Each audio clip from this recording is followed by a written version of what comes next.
بسم اللہ الرحمن الرحیم السلام علیکم۔ تمام نیو ویڈیو اپڈیٹس کے لیے میرے چینل لائبریری وائس کو سبسکرائب کر کے بیل نوٹیفیکیشن کو آن کر دیں تاکہ میرے آنے والی تمام ویڈیوز کی اپڈیٹس آپ تک بر وقت پہنچ سکیں۔ اور ویڈیو شروع کرنے سے پہلے اس ویڈیو کو لائک کرنا، کمنٹ کرنا اور شیئر کرنا مت بھولیے گا۔ تو ویورز، آئیے چلتے ہیں ناول دھند کی نیکسٹ ایپیسوڈ کی طرف۔ کوٹھی کے مکین پرسکون تھے، خوش تھے۔ یہ زندگی ان کے لیے پرسحر تھی۔ ہر شخص میرا ممنون تھا۔ ہر ایک شخص نے خوش اسلوبی سے اپنی ذمہ داری سنبھالی ہوئی تھی۔ ہمارا پرجوش استقبال کیا گیا۔ میں نے اپنی غیر موجودگی میں کسی خاص بات کے بارے میں معلوم کیا۔ پتہ چلا کہ کوئی خاص بات نہیں تھی۔ صدر الدین صاحب کے فون آتے رہے تھے اور انہوں نے ہدایت کی تھی کہ واپس آ جاؤں تو فوراً ہی فون پر ان سے رابطہ کروں۔ باقی اور کوئی اہم بات نہیں تھی۔ میرے ذہن میں اب عظمیٰ بھابھی تھیں۔ ویسے تو سارے معاملات بالکل درست تھے۔ زیادہ الجھنیں پالنا بھی نہیں چاہتا تھا۔ پھر بھی صدر الدین صاحب سے رابطہ قائم کیا۔ ان سے رابطہ قائم ہو گیا۔ سلام دعا ہوئی۔ اس کے بعد انہوں نے کہا، ہاں بھائی، سما سٹا سے آگے بڑھ گئے تھے؟ جی صدر الدین صاحب، ویسے دورہ کیسا رہا؟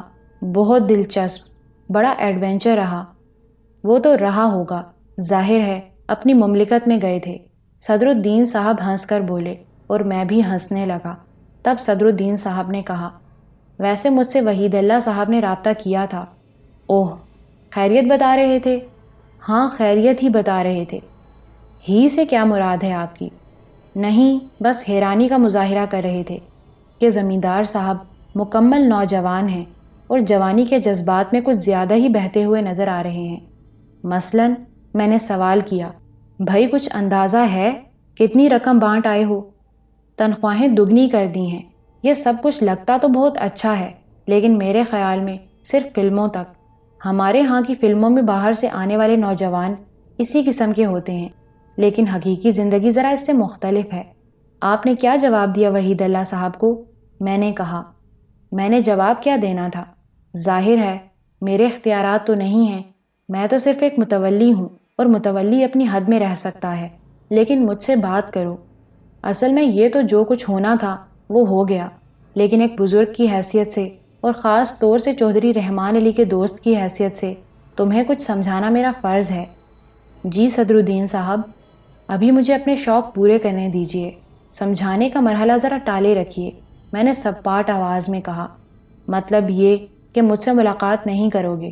نہیں نہیں، کیوں نہیں، بالکل کرنی ہے، لیکن ذرا وقت لگ جائے گا۔ کیوں، کوئی خاص مصروفیت ہے؟ جی ہاں، میں نے کہا، اور صدر الدین صاحب سنبھل گئے۔ یہ حقیقت ہے کہ مجھے ان کے یہ الفاظ ناگوار گزرے تھے۔ وکیل ہیں، معاوضہ لیتے ہیں، اگر کہیں سے مجھے اپنی اس دولت کے بارے میں علم ہو جاتا اور وہ اس میں کوئی گڑبڑ کرتے تو صورتحال میں تبدیلی بھی رونما ہو سکتی تھی۔ اب اس قدر احمق تو نہیں تھا کہ باپ کے ورثے کو چھوڑ دیتا۔ بہرحال انہوں نے کوئی احسان بھی نہیں کیا تھا۔ میں جو کچھ کر کے آیا تھا وہ انسانیت کا آغاز تھا۔ کسی کو کیا حق پہنچتا ہے، خاص طور سے صدر الدین صاحب کو؟ ان کے سلسلے میں ذرا محتاط ہونا پڑے گا۔ ہر معاملے میں ٹانگ اڑانا میرے خیال میں ان کے لیے بھی موزوں نہیں تھا، اور نہ میں اسے برداشت کر سکتا تھا۔ پھر نصرت سے عظمیٰ بھابھی کے پتے کے بارے میں بات چیت ہوئی۔ نصرت ظاہر ہے کراچی کا باشندہ تھا۔ محمد علی ہاؤسنگ سوسائٹی ایک صاف ستھرا اور کسی قدر بہتر لوگوں کا علاقہ تھا۔ ہم تینوں کا گٹھ جوڑ خاصا کارآمد رہا تھا۔ چنانچہ رحیم ہمیں لے کر چل پڑا، اور تھوڑی دیر کی کوشش کرنے کے بعد بالآخر ہمیں وہ مکان مل گیا جس کی ہمیں تلاش تھی۔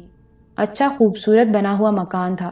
دروازے پر رحیم نے بیل دی، اور تھوڑی دیر کے بعد 13 سال کے ایک لڑکے نے دروازہ کھولا اور ہمیں دیکھنے لگا۔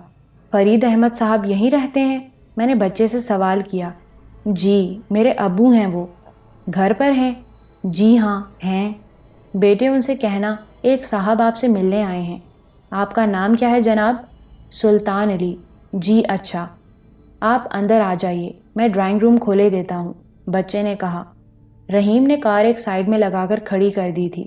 میں اور نصرت بچے کے ساتھ اندر داخل ہو گئے۔ 3 دروازے نظر آ رہے تھے۔ ایک سامنے تھا، ایک داہنی سمت اور ایک بائیں سمت۔ بچہ سامنے والے دروازے سے اندر داخل ہو گیا اور ہم چھوٹے سے برآمدے میں انتظار کرنے لگے۔ کچھ ہی لمحوں میں بچے نے دروازہ کھول دیا تھا۔ ہم ڈرائنگ روم میں داخل ہو گئے۔ عمدگی سے سجا ہوا کشادہ ڈرائنگ روم تھا۔ گھر کے مکین کم از کم نفیس فطرت کے مالک معلوم ہوتے تھے۔ بچے کی گفتگو سے ہی اندازہ ہو رہا تھا۔ ہم بیٹھ کر انتظار کرنے لگے۔ کچھ لمحوں کے بعد ایک صاحب اندر آئے۔ کرتا شلوار پہنے ہوئے تھے، سر پر ٹوپی لگی ہوئی تھی۔ معذرت کر کے سامنے بیٹھ گئے اور بولے، معاف کیجیے گا، ذرا مصروف تھا۔ فرمائیے، میرے لیے کیا خدمت ہے؟ ایک لمحے میں یہ احساس ہو گیا تھا کہ فرید احمد صاحب کی آنکھیں سرخ ہو رہی ہیں، کوئی پریشانی نمایاں لگتی تھی۔ میں نے معذرت کرتے ہوئے کہا، آپ کی اس مصروفیت میں خلل اندازی پر میں خود شرمندہ ہوں۔ میرا نام سلطان علی ہے، میں فاروق آباد کا رہنے والا ہوں، عظمیٰ بھابھی کا دیور ہوں۔ جی؟ فرید احمد کے چہرے پر کسی قدر حیرت کے آثار پھیل گئے۔ میں نہیں جانتا جناب، آپ کو میرے بارے میں علم ہوا ہے یا نہیں؟ غفران علی اور فرقان علی کا سب سے چھوٹا لیکن سوتیلا بھائی ہوں۔ اوہ، آپ لندن سے آئے ہوئے ہیں نا؟ جی ہاں، بہت خوشی ہوئی آپ سے مل کر سلطان میاں۔ عظمیٰ نے آپ کا تذکرہ کیا ہے لیکن تفصیلی نہیں۔ آپ نے بہت اچھا کیا، ہمیں عزت بخشی۔ میں عظمیٰ کو بلاتا ہوں، ان صاحب نے کہا اور ایک بٹن دبا دیا۔ وہی لڑکا آیا تھا۔ نعمان، ذرا عظمیٰ پھپھی کو بلا لاؤ۔ جی ابو، بچے نے کہا اور چلا گیا۔ فرید احمد صاحب میری جانب دیکھ کر بولے، بہت بہت شکریہ آپ کی آمد کا، مجھے دلی خوشی ہو رہی ہے کہ عظمیٰ کے سسرال سے کوئی آیا۔ اصل میں ہم ذرا سی الجھن میں گرفتار ہو گئے ہیں آج کل، بس اللہ تعالیٰ سب ٹھیک کر دے گا۔ گھر میں آیت کریمہ ہو رہی ہے، خواتین و حضرات اسی میں مصروف تھے، لیکن آپ یہ نہ سمجھیں کہ آپ کی آمد کسی طرح الجھن کا باعث بنی ہے۔ تذکرے کے طور پر میں نے کہہ دیا ہے آپ سے۔ جی فرید احمد صاحب، میرا گھر ہے، ظاہر ہے میں تکلف کیوں کروں گا؟ ویسے یہ نصرت ہیں، میرے کزن، میرے سگے ماموں کے بیٹے۔ جی، اور سنائیے، کیا فاروق آباد سے ہی آ رہے ہیں آپ؟ جی نہیں، میں کراچی میں رہتا ہوں۔ لندن سے آنے کے بعد کچھ عرصہ فاروق آباد میں رہا، پھر کراچی آ گیا، اب یہیں قیام ہے میرا۔ اچھا، کہاں رہ رہے ہیں؟ ڈیفینس میں ایک مکان لے لیا ہے۔ ماشاء اللہ، بہرحال آپ سے مل کر بہت خوشی ہوئی۔ یہ مانتا ہوں میں کہ آپ کراچی میں ہی ہیں، لیکن اس سے کوئی فرق نہیں پڑتا۔ آج آپ یہاں آئے ہیں، ہمارے مہمان رہیں گے۔ ایک آدھ دن کے بعد ہی آپ کو جانے دیا جائے گا۔ میں ہنسنے لگا۔ میں نے کہا، فرید احمد صاحب، اب تو آپ کی خدمت میں حاضر ہوں، جب حکم دیں گے حاضری دوں گا۔ آپ لوگ بھی تشریف لائیں گے۔ بہرحال میری دعا ہے کہ آپ لوگ جس مشکل میں گرفتار ہوئے ہیں، اللہ تعالیٰ اس سے آپ کو نجات دلائے۔ اتنی دیر میں عظمیٰ بھابھی دروازے سے اندر آئیں، مجھے دیکھ کر حیرت زدہ رہ گئیں۔ میں اور نصرت کھڑے ہو گئے تھے۔ پھر عظمیٰ بھابھی کے اندر میرے لیے جو محبت تھی وہ امڑ آئی، آگے بڑھیں اور میرا سر اپنے سینے سے لگا لیا۔ آنکھوں سے آنسو بہنے لگے تھے۔ لرزتی آواز میں بولیں، ہاں سلطان، تم ہی آ سکتے تھے یہاں، اور بھلا کون آتا؟ بیٹھو۔ یہ کون ہے؟ نصرت ہیں عظمیٰ بھابھی، میرے ماموں کے بیٹے۔ نصرت کے سلام پر عظمیٰ بھابھی نے محبت بھرے انداز میں اسے بھی جواب دیا، پھر میرے پاس ہی آ بیٹھیں۔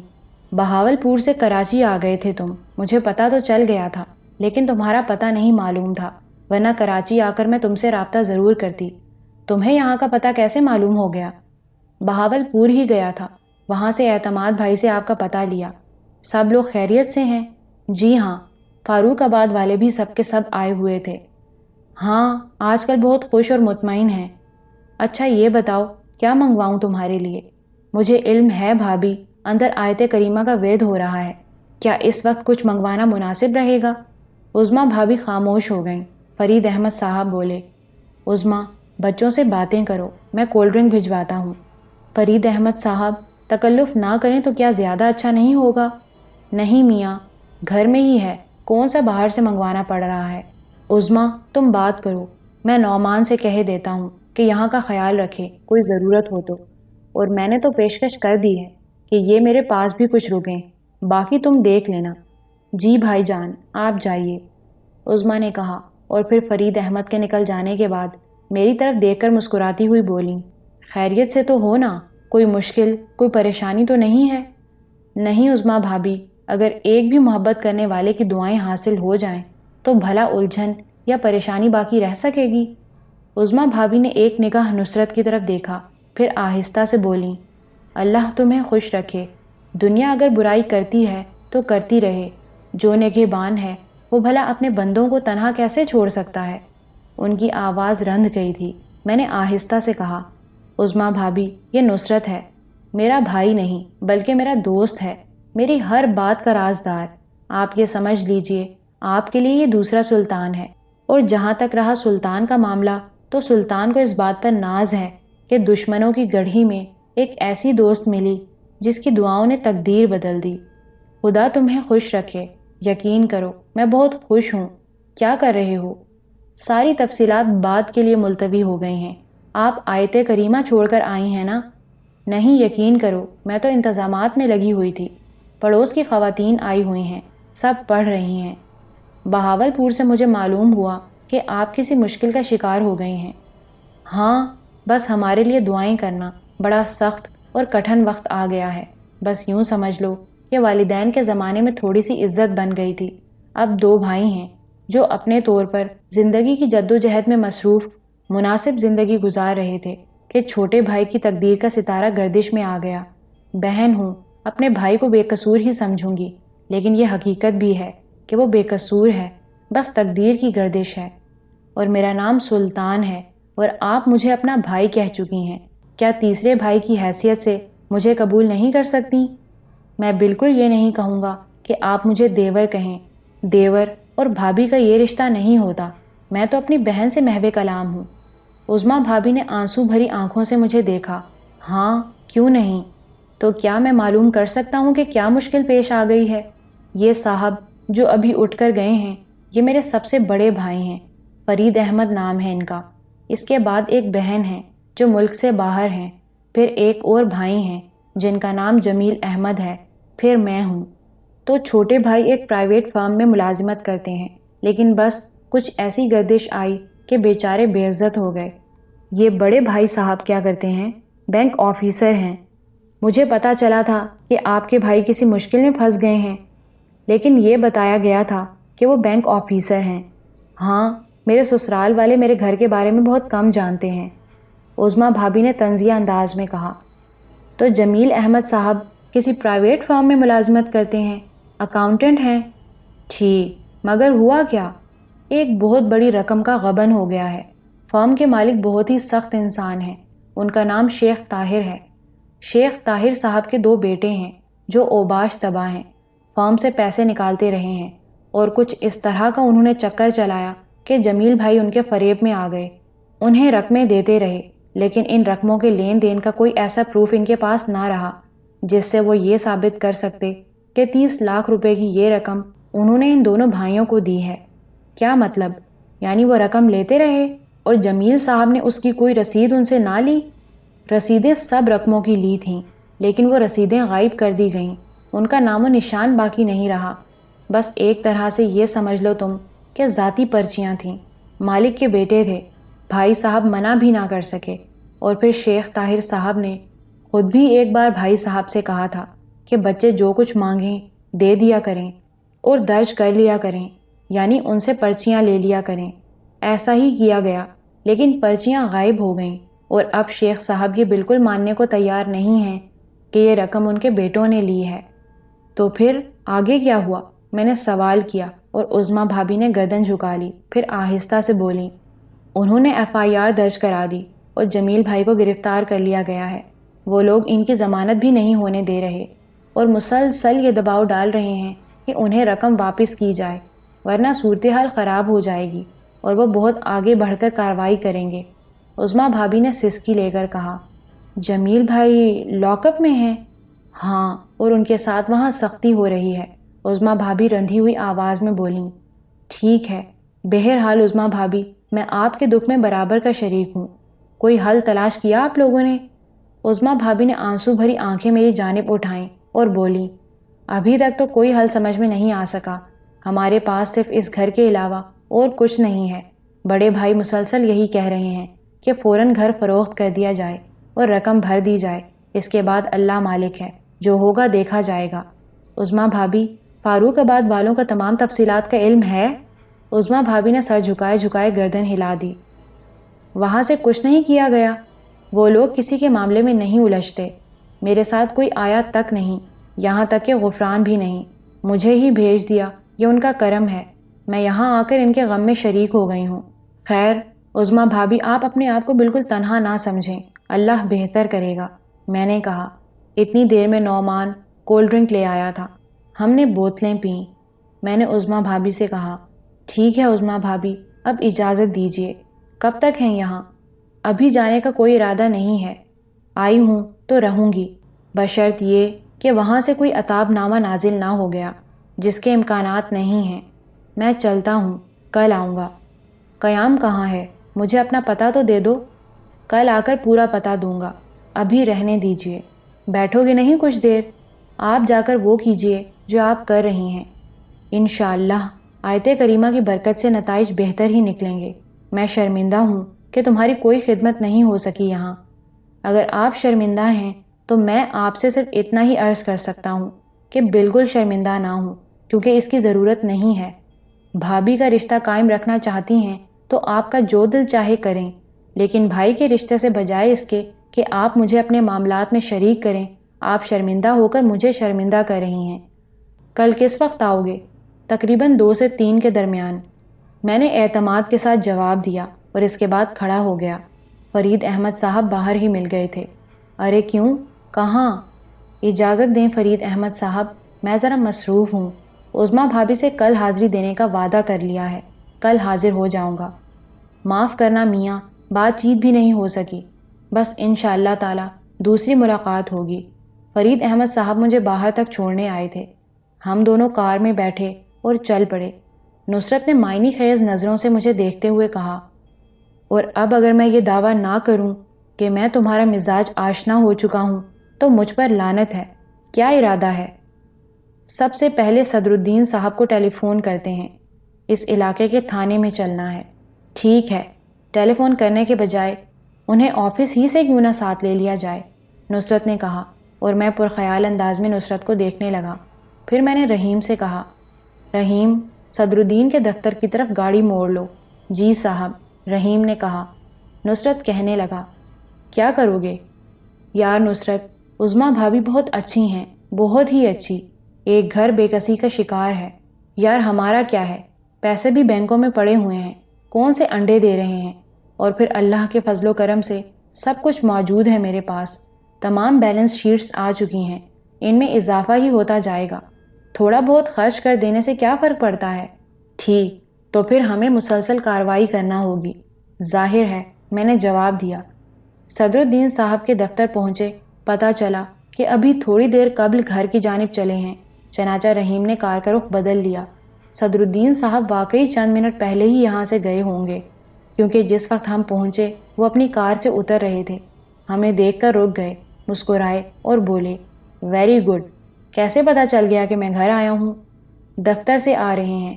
آؤ آؤ، بیٹھتے ہیں تھوڑی دیر، کوئی کام تو نہیں ہے؟ آپ مصروف ہیں؟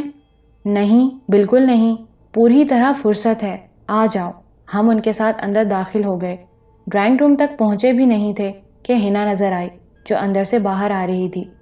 ہمیں دیکھ کر ٹھٹک گئی اور پھر مسکراتی ہوئی ہمارے پاس پہنچ گئی۔ آ گئے آپ لوگ؟ آپ کیسی ہیں ہنا؟ ٹھیک ہوں بالکل۔ نازیہ کہاں ہیں؟ اندر ہیں، بلا کر لاؤں؟ ابھی نہیں، آپ سے ہماری نشست بعد میں رہے گی، اس وقت ذرا صدر الدین صاحب سے کچھ اہم گفتگو کرنی ہے۔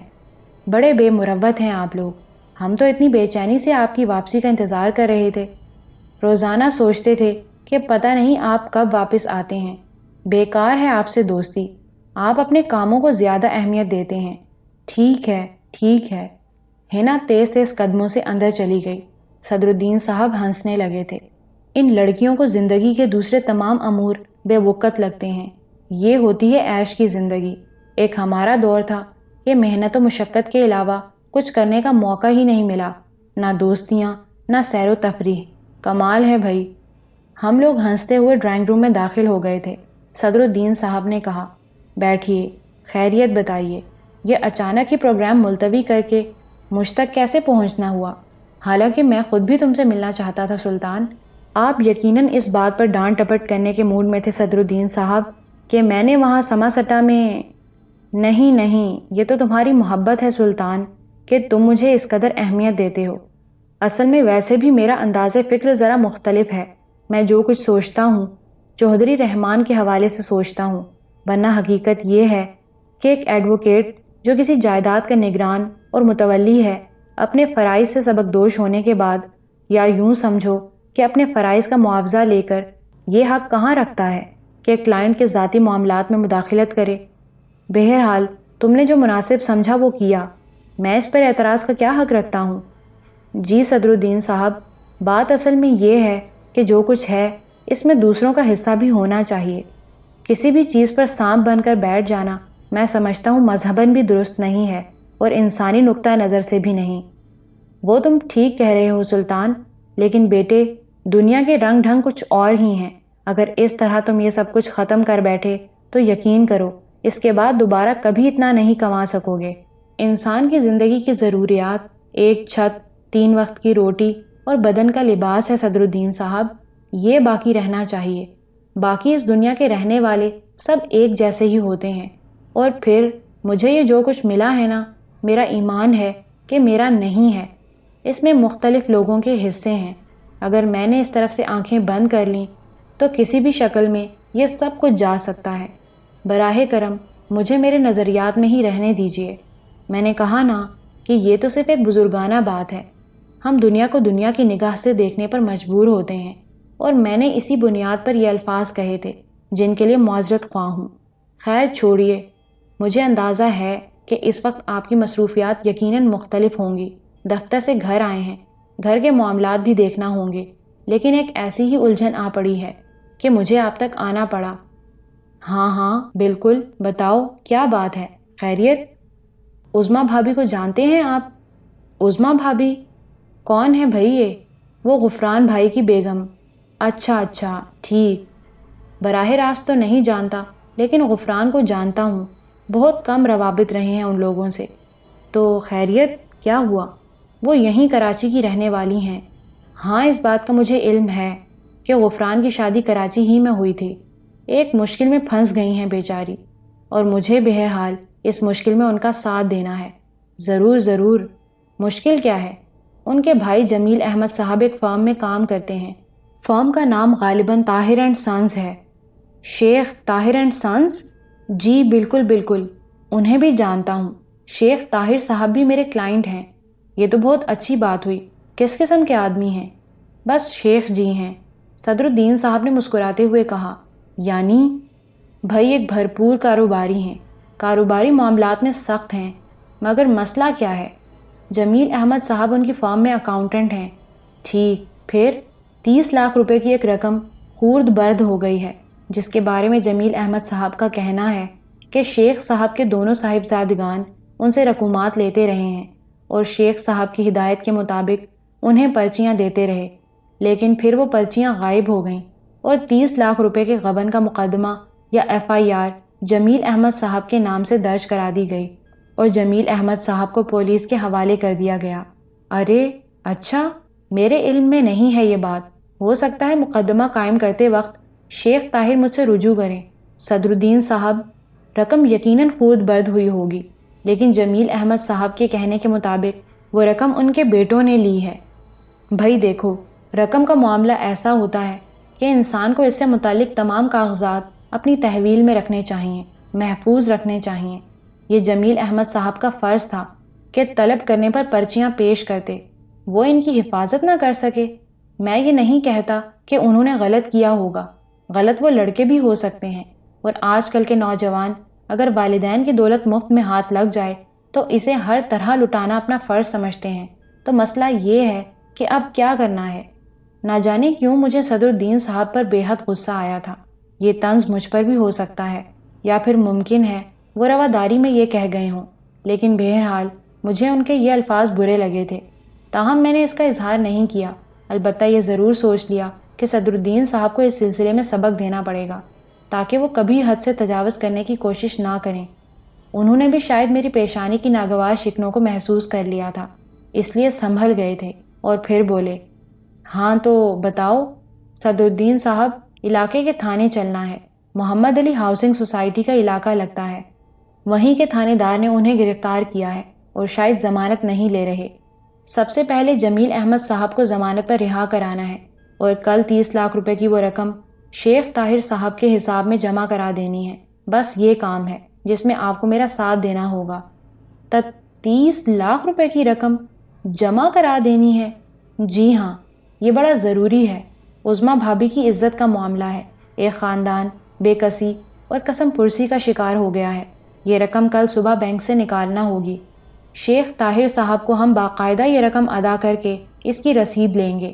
آپ کے لیے کوئی مشکل تو نہیں ہوگی؟ میں نے سوال کیا۔ صدر الدین صاحب کچھ کھو سے گئے تھے۔ کچھ لمحے میرے سوال کا جواب نہیں دیا تو میں نے پھر کہا، اور اگر آپ کو اس میں کوئی دقت ہو یا کوئی مصروفیت ہو تو میں کچھ اور بندوبست کیے لیتا ہوں، لیکن یہ کام کرنا ہے۔ نہیں، وقت کیا مصروفیت کی کیا بات ہے؟ ظاہر ہے کام تو کام ہوتا ہے، لیکن اس رقم کی واپسی کا کیا ذریعہ ہوگا؟ آپ کتنی دیر میں گھر سے فارغ ہو سکتے ہیں؟ میں نے سوال کیا۔ نہیں، میں فارغ ہوں، ابھی چلنے کے لیے تیار ہوں۔ کہو تو شیخ طاہر کو ٹیلی فون کر لوں۔ کر لیجئے، میں نے کہا، اور صدر الدین صاحب نے انڈیکس میں شیخ طاہر کا نمبر دیکھ کر ٹیلی فون کیا۔ تھوڑی دیر کے بعد شیخ طاہر صاحب سے رابطہ قائم ہو گیا تھا۔ ہاں شیخ صاحب، میں صدر الدین ایڈوکیٹ بول رہا ہوں۔ کوئی 30 لاکھ روپے کی رقم کے غبن کا معاملہ تھا آپ کا؟ جی ہاں، نہیں، میرا مطلب یہ نہیں ہے کہ آپ نے مجھے کیوں اس بارے میں اطلاع نہیں دی۔ بس آپ کے جو اکاؤنٹنٹ جمیل احمد صاحب ہیں، میرے ایک بہت بڑے کلائنٹ سے ان کا رشتہ ہے۔ نہیں، میں آپ سے کوئی رعایت نہیں مانگ رہا۔ نہیں صاحب، بالکل نہیں۔ ٹھیک ہے، یہ آپ کا اپنا نظریہ ہے۔ میں کب کہتا ہوں کہ آپ اس میں سے 1 روپیہ بھی معاف کر دیں؟ شیخ صاحب، میری بات تو سنیے گا۔ آپ کچھ غیر معقول باتیں نہیں کر رہے؟ نہیں، یہ کیسے کر سکتے ہیں آپ کسی شریف آدمی کو؟ دیکھیے، میں آپ سے ایک بات کہے دیتا ہوں کہ اگر جمیل احمد صاحب کو کوئی نقصان پہنچا تو شیخ صاحب آپ کو اس کا… ٹھیک ہے، میں تلخ لہجہ نہیں اختیار کر رہا، آپ کو سمجھا رہا ہوں۔ انسان کو سمجھے بغیر کوئی کارروائی کر ڈالنا مناسب بات نہیں۔ بھائی، میں آپ کو آفر کر رہا ہوں، مل جائے گی آپ کو رقم۔ جب آپ کہیں تب مل جائے گی۔ جی ہاں، مل جائے گی، ہم ادا کریں گے۔ آپ چھوڑیے ان سب باتوں کو کہ کہاں سے اور کیا ہوگا۔ رقم کی ادائیگی ہو جائے گی۔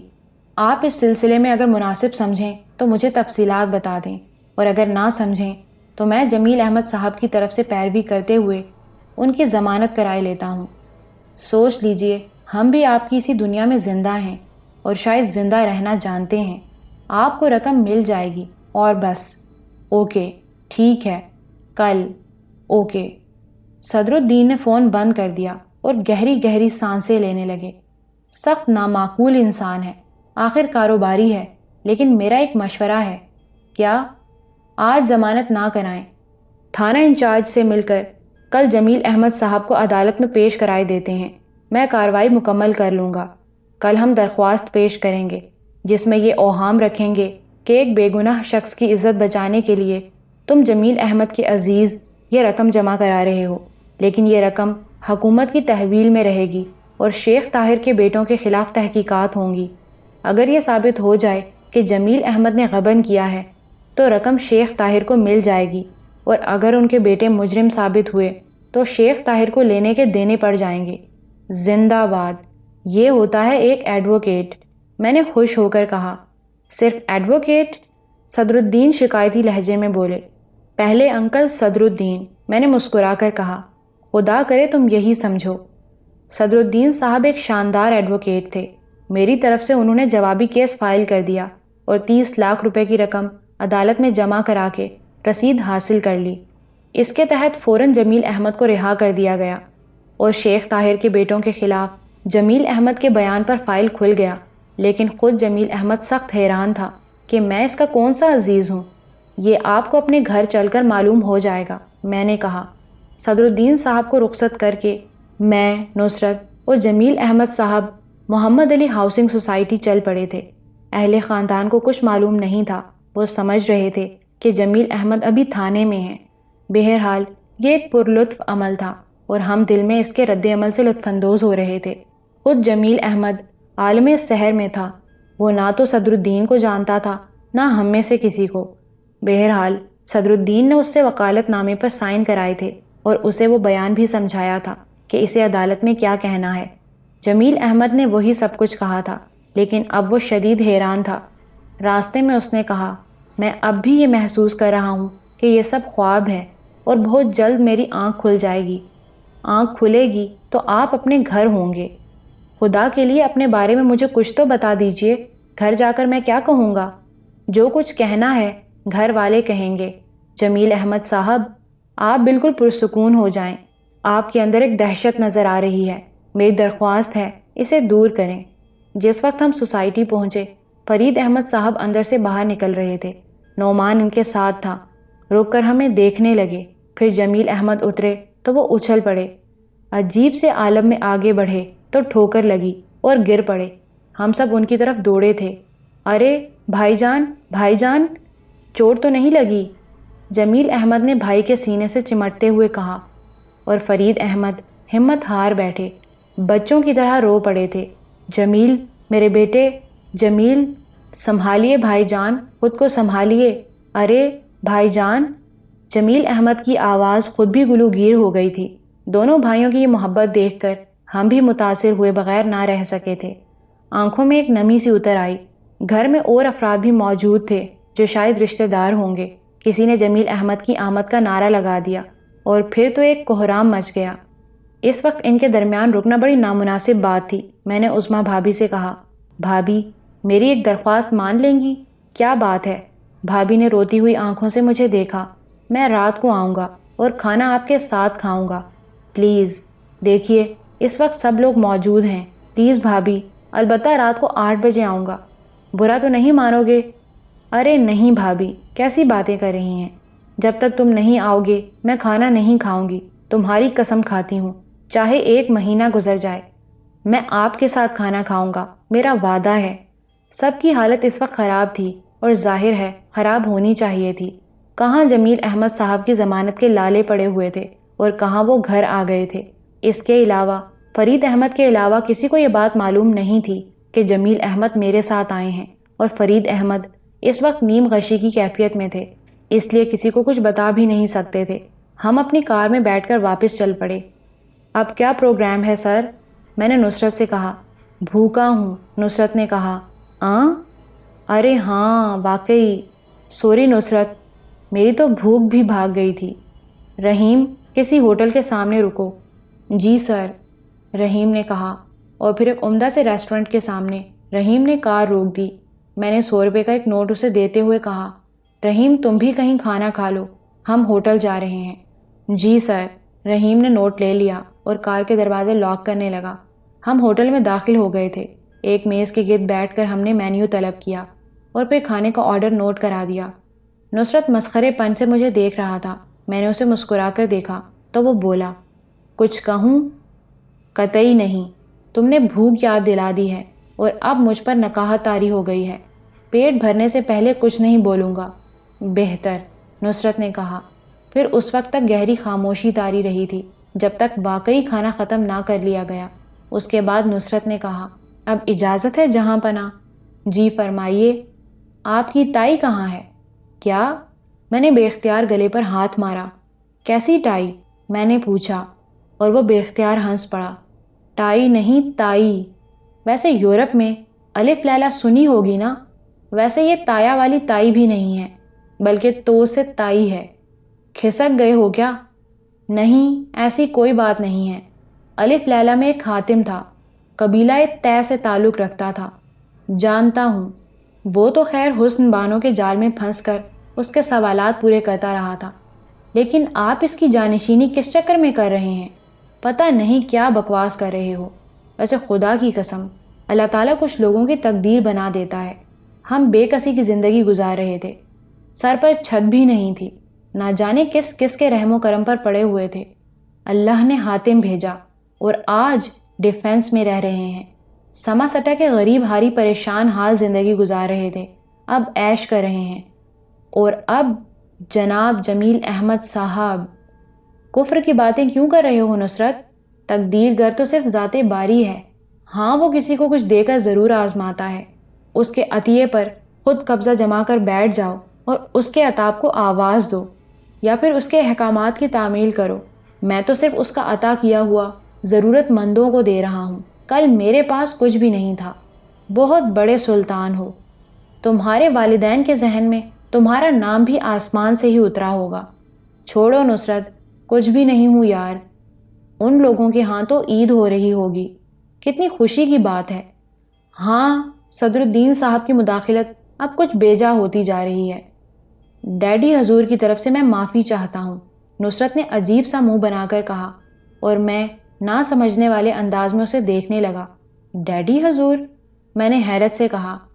مستقبل میں یہی کہنا پڑے گا، میرا مطلب ہے ہینا کے رشتے سے، اس نے مسمسی سی شکل بنا کر کہا، اور میرے حلق سے بے اختیار کہا نکل گیا۔ خاصے بدماش ہوتے جا رہے ہو، چلو بل منگواؤ۔ بل ادا کر کے ہم باہر نکل آئے۔ رحیم منتظر تھا، ہم نے اسے گھر چلنے کا اشارہ کیا تھا۔ گھر میں خوب رونق تھی، دونوں کزن باہر ہی تھیں، اور ان کے ساتھ نازیہ اور ہینا نظر آ رہی تھیں۔ خوش گپیاں ہو رہی تھیں۔ نصرت کافی شریر ہو گیا تھا، فوراً بولا، بالکل ٹھیک کہا ہے۔ کیا؟ میں نے چونک کر پوچھا۔ وہی کہ ہم بیاباں میں تھے، گھر میں بہار آئی تھی۔ بہار ابھی بھی موجود ہے، فکر مند نہ ہو، میں نے کہا تو نصرت بولا، ہائے کوئی چارہ ساز ہوتا، کوئی غم گسار ہوتا۔ تو تو واقعی عاشق کامل ہو گیا ہے نصرت، یہ علامت اچھی نہیں ہے۔ عاشق کامل؟ شعر پر شعر پڑھے جا رہا ہے، میں نے مسکرا کر کہا۔ کمال ہے یار، سمجھ سمجھ کے بھی جو نہ سمجھے اسے تو بس پھر خدا ہی سمجھے۔ نصرت نے دانت پیس کر کہا، کیا مطلب؟ اماں پیارے بھائی جان، اس وقت ضرورت ہے ایک چارہ ساز کی، یعنی مشکل حل کرنے والے کی، جو یہ بتائے کہ اے چارہ گر بتاؤ تو کوئی سیاہ بخت، گر ہو اسیر پنجائے گیسو تو کیا کرے؟ تو ہم تو اظہار ضرورت کر رہے ہیں، اس امید پر کہ کوئی مونس و غمخوار، کوئی مسیحا ہمارے درد کی دوا کرے، اور حضور کچھ سمجھ ہی نہیں پا رہے۔ کار پورچ میں جا رکی اور ہم دونوں نیچے اتر آئے۔ لڑکیاں ہماری طرف دیکھ رہی تھیں۔ کار سے اتر کر ان کی طرف چل پڑے۔ ہیلو ہیلو، نازیہ اور ہینا نے کہا۔ کہیے خواتین، آپ کیسی ہیں؟ میں نے مسکراتے ہوئے پوچھا۔ دوستوں کی بے اعتنائی کی نوحہ خوانی کر رہے ہیں اور سوچ رہے ہیں کہ اب یہ ٹریفک ون وے رہ گیا ہے، نازیہ نے کہا۔ الجبرا کا سوال ہے، کاش سمجھ میں آ جائے، میں نے کہا۔ آخری فیصلے کے لیے رک گئے تھے اور آپ کا انتظار کر رہے تھے۔ کیسا آخری فیصلہ؟ یہ کہ اب ہمارا کام واقعی ختم ہو گیا یا اب بھی ہماری کوئی ضرورت باقی رہ گئی ہے، نازیہ نے کہا۔ یا نصرت، عقل واقعی موٹی ہو گئی ہے۔ نازیہ صاحبہ کے الفاظ کا مطلب تم سمجھ گئے ہو تو مجھے بھی سمجھا دو، میں نے بے بسی سے نصرت کو دیکھتے ہوئے کہا۔ میں خود سمجھاتی ہوں جناب، مجھ سے براہ راست پوچھئے۔ ابتدا میں آپ نے ہمیں شرف دوستی بخشا تھا اور ہم خوشی سے پھولے نہ سمائے تھے۔ سوچا تھا کتنے اچھے دوست مل گئے ہیں، اب خوب سیر سپاٹے ہوں گے، پکنک کے پروگرام بنیں گے، ہوٹلوں میں دعوتیں ہوں گی، آؤٹنگ ہوگی۔ لیکن اے بسائے آرزو کہ خاک شد، حضور ہیں کہ لفٹ ہی نہیں دیتے۔ چنانچہ سوچا کہ آج فیصلہ ہی کر لیا جائے۔ الزام غلط ہے۔ آئیے بھائی جان، لان پر کرسیاں پڑی ہیں اور موسم کی اجازت بھی ہے کہ کھلی فضا میں بیٹھا جائے۔ اب یہ بتائیے، کافی یا چائے؟ عائشہ نے کہا۔ نصرت، آج تو ہر شخص سر میں ہے، کھلی فضا میں بیٹھا جائے، کافی یا چائے؟ میں نے ہنستے ہوئے کہا، اور ہم سب ہنستے ہوئے لان کی کرسیوں پر جا بیٹھے۔ حضرات، چائے ہو جائے؟ نصرت نے کہا۔ میں کہتی ہوں، عائشہ نے کہا، اور ملازم سے چائے کا کہنے کے لیے وہاں سے چلی گئی۔ تو مس نازیہ کو ہم سے شکایت ہے، میں نے کہا۔ ایسی ویسی، نازیہ نے کہا۔ چلیے، جب الفاظ کی بندش ہو رہی ہے تو ہم بھی اپنی علمیت کا مظاہرہ کریں۔ ابتدائی مصروفیات نے ہماری بھی تو ایسی تیسی کر دی ہے۔ سب ہنس پڑے۔ نازیہ نے کہا، اعتراض مسترد، زیادتی ہے۔ جی نہیں، دوستوں کو اعتماد میں بھی تو لیا جا سکتا ہے، مگر حصہ بقدر جثہ ہوتا ہے۔ جو مصروفیات ہیں ان میں خواتین کی شمولیت ممکن نہیں۔ کیوں نصرت، تم بتاؤ؟ ہینا صاحبہ سے پوچھ لوں؟ نصرت نے کہا اور جھک کر ہنا سے بولا، کیوں ہنا صاحبہ، کس کی طرفداری کروں؟ ہنا مسکرا دی تھی۔ یہ مصروفیات کب تک رہیں گی؟ نازیہ نے پوچھا۔ چند روز اور، میں نے کہنا چاہا، لیکن پھر ایک دم زبان بند کر لی۔ آگے اخلاق مانے تھا، مگر نصرت پر شرارت سوار تھی۔ جلدی سے بولا، مصرع پورا کیا جائے۔ بکواس مت کرو، میں جھینپ کر بولا، مجھے یاد نہیں۔ آدھا کیوں یاد رہا؟ بس آدھا ہی یاد تھا، میں پورے کیے دیتا ہوں۔ چند روز اور میری جان، فقط چند ہی روز، اس نے کہا، اور اس بار نازیہ جھینپ گئی تھی۔ عائشہ کی واپسی نے یہ موضوع ٹال کر جان بچا دی تھی، لیکن اس گفتگو میں بہت لطف آ رہا تھا۔ یہ دونوں لڑکیاں بھی بہت خوش تھیں۔ آسمان گہرے بادلوں سے ڈھکتا جا رہا تھا اور موسم بے حد خوشگوار ہو گیا تھا۔ کچھ دیر کے بعد سہراب چائے لے کر آ گیا۔ اسے نیا نوکر رکھا گیا تھا، بڑی اچھی صحت کا مالک، سرائی کی نوجوان تھا۔ کچھ اور لائیں مالک؟ اس نے پوچھا۔ نہیں سہراب ٹھیک ہے، نائلہ نے کہا۔ نازیہ نے اسے آواز دی، تمہارا نام سہراب ہے؟ باڈی سے تو نہیں لگتے بی بی حضور۔ سہراب کے جواب نے سب کو چونکا دیا۔ کیا مطلب؟ سہراب نام ہے اس کی، اور ہماری باڈی میں بس تھوڑا سا فرق ہے، پورا کر لیں گے۔ تمہارے باپ کا کیا نام ہے؟ لو، رستم کے علاوہ اور کیا ہوگا؟ جھوٹ بول رہے ہو، نازیہ مسکرا کر بولی۔ شناختی کارڈ دیکھ لو بی بی حضور۔ سہراب نے جلدی سے جیب سے شناختی کارڈ نکال کر پیش کر دیا۔ سب اس گفتگو میں دلچسپی لے رہے تھے۔ ویری گڈ، مگر رستم، سہراب کا ڈرامہ تو آخر میں بڑا عجیب ہو گیا تھا، نازیہ بولی۔ کیا؟ عائشہ نے پوچھا۔ بدبخت بادشاہ نے باپ بیٹوں کو لڑا دیا تھا آپس میں۔ تو ہمارے ساتھ اور کیا ہوا ہے؟ ارے اچھی خاصی کھیتی باڑی کرتے تھے، رانی نے لڑا دیا۔ رانی کون؟ نازیہ نے ہنس کر پوچھا۔ تائی تھی ہماری۔ تایا کی موت کے بعد اس نے سازشیں شروع کر دیں اور تایا مر گئے تھے۔ ادھر ہماری اماں بھی کئی سال پہلے چل بسی تھی۔ بس تائی نے سوچا کہ اس زمیندار گھرانے کو چھوڑ کر کہاں جائے گی۔ ابا سے نکاح کے چکر میں تھی، مگر بیچ میں ہم تھے۔ ہم نے ابا کو روکا تو وہ ہماری دشمن ہو گئی، الٹی سیدھی لگانے لگی، اور ایک دن ہمارا ابا ہم پر ڈنڈا لے کر پل پڑا۔ دو باتیں تھیں بی بی حضور۔ کیا؟ جس بات پر ابا ہمیں مارنا چاہتا تھا وہ جھوٹ تھی، اور ہم جھوٹی بات پر مار نہیں کھا سکتے تھے۔ دوسری بات یہ تھی کہ سارا خاندان جمع تھا۔ تو کیا تم نے رستم سے مقابلہ کیا؟ اپنے باپ سے؟ نصرت نے پوچھا۔ نہیں سر جی، ابا پہلوان ہیں اور پھر روزانہ اکھاڑا جماتے ہیں۔ پھر ہمارے ابا تھے، مگر بات ہی غلط تھی، اس لیے ہم ڈنڈے نہیں کھا سکتے تھے۔ اوہ، تو ہوا کیا؟ نائلہ جھلا کر بولی۔ ہم نے کہہ دیا کہ دیکھو ابا، جھوٹی بات پر مار رہے ہو، اس لیے ہم ڈنڈا نہیں کھائیں گے۔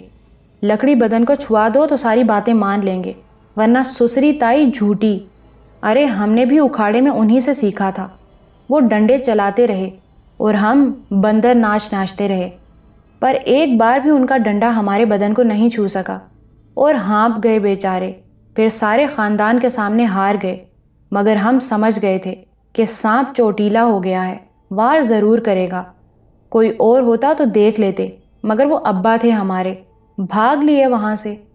رستم کی کہانی اور اس کے انداز پر سب ہنس ہنس کر لوٹ پوٹ ہو گئے تھے۔ جب وہ چلا گیا تو نازیہ نے کہا، ہر انسان کے وجود میں نہ جانے کتنی کہانیاں چھپی ہوتی ہیں، چھو کر دیکھا جائے تو پتہ چلتا ہے۔ ہنا، آپ مجھے چھو کر دیکھیے، نصرت نے سنجیدگی سے شانہ بڑھا کر کے کہا، اور ہنا کچھ بدحواس سی ہو گئی۔ پھر سامنے سے ممانی آتی نظر آئیں تو کچھ امن ہو گیا۔ شام کو میں نے تیاریاں شروع کر دیں تو نصرت میرے کمرے میں آ گیا۔ یہی یاد دلانے آیا تھا کہ جانا نہیں ہے۔